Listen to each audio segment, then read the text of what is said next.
Hello, everyone.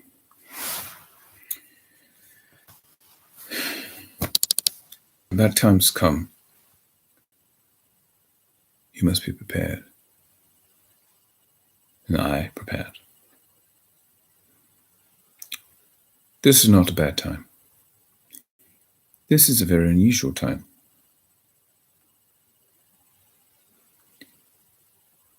If you are exposed to a man or woman who is contagious and you want to keep the distance from them in order to keep them ingesting their droplets, you stand about 8 to 12 feet away. 6 to 12 kilometers body length. If in the passing event that is not possible, then you will expose yourself to something truly dreadful, reprehensibly to your health and detrimental and threatening to your health. I had the proximity to do so. Was not directly exposed, but due to a fit of panic, I had informed my superiors that I wanted to distance myself, my person, to protect myself, to protect my body utmost. And utmost I will protect my body, as I had done today. I requested a short leave from my duties, and I hope to return. But if not, then it will be que sera, as I have put these motions in order.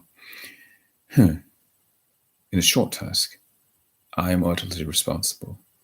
However, I hold this co-worker responsible in the idiopathic distance that I have allowed to happen in my life to possibly keep me away from money and work for possibly 2 weeks. It's a regretful decision. I was pondering what my mother or my father would think. What would my mother think?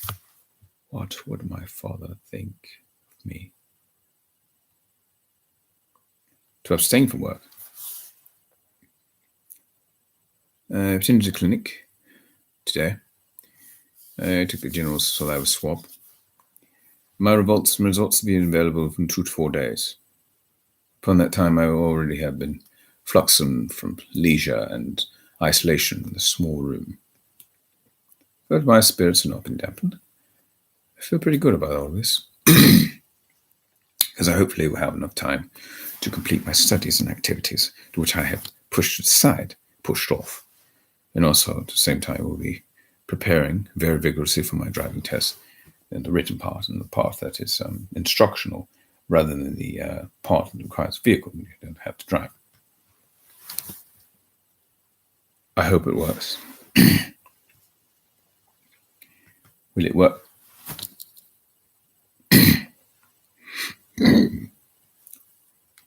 Speaking of work, it is important to stay professional working. You cannot be dedicated to shortcuts and quick fixes, because it will put you in the same situation back again, slacking you against the wall ineffectively. Those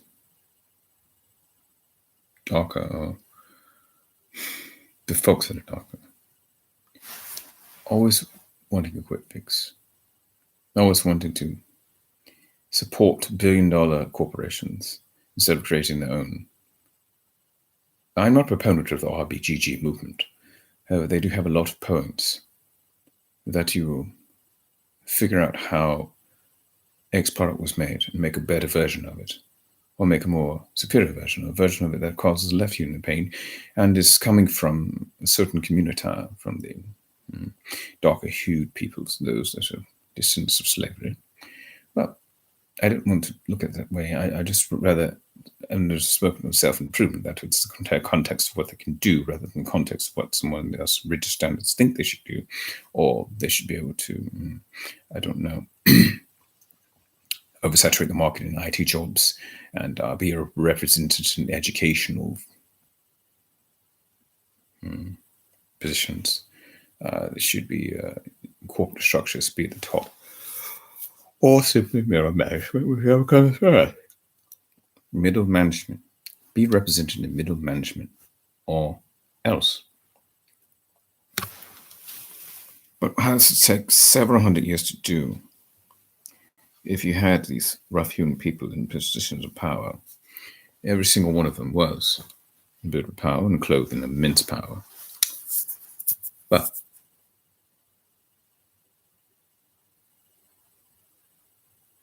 they can't fix it altogether in one day. It takes a considerable amount of time. There's a network.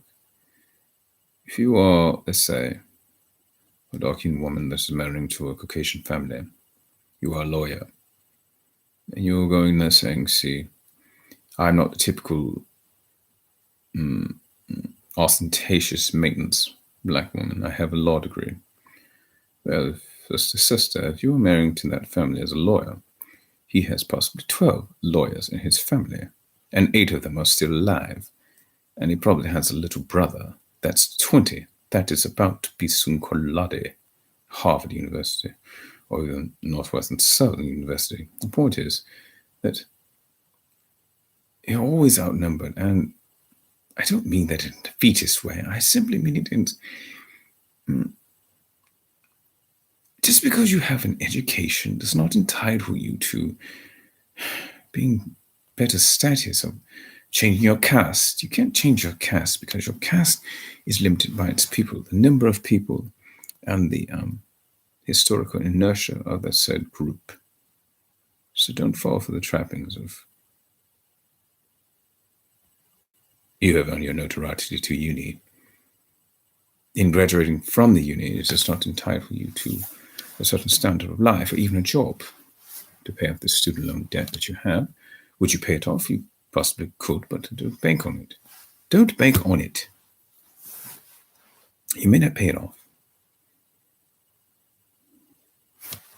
And however, even if you do pay it off, you just have serious jobs. That's how it is, right? Mochi sig gido lap a. Mochi gido dig a. Mochi sig gido genga.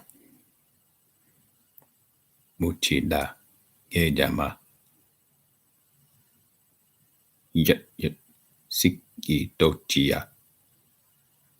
Coi mi ge đặt vô sig giấc.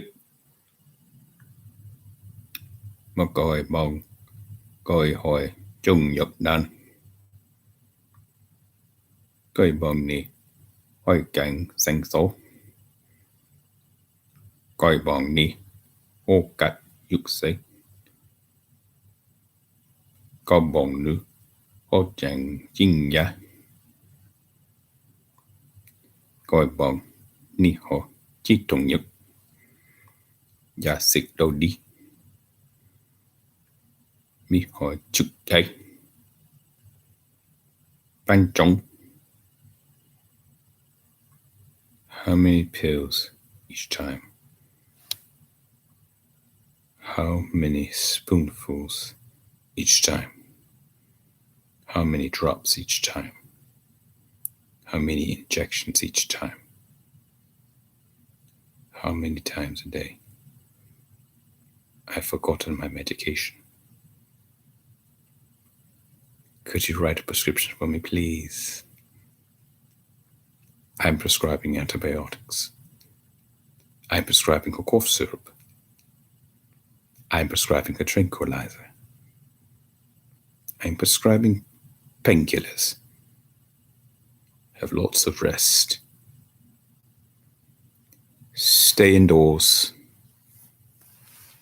Stay in bed. There are no remedies to cure all ills, except that solace in believing in your God and faith in materials if you do not believe in God. However, whichever God you believe in, make sure that God is not on earth and resides within your father or mother, or that one thing that you can touch, because if that God is there, then he is like materials to wax and wane, dry, and to become sand and fall apart, that your body will eventually, through the lives of living or dying. In the event that you do lose your faith, just hold to the fast knowledge that you have knowledge, and that knowledge is very small, like a grain of sand in the Sahara, and but that grain of sand in the Sahara can grow, and you can always find a little piece of sand to gleam off and hold on to in the future. Twinkle, twinkle on your life. Please like and subscribe. Please like and subscribe. Thank you and goodbye. And goodbye. And goodbye.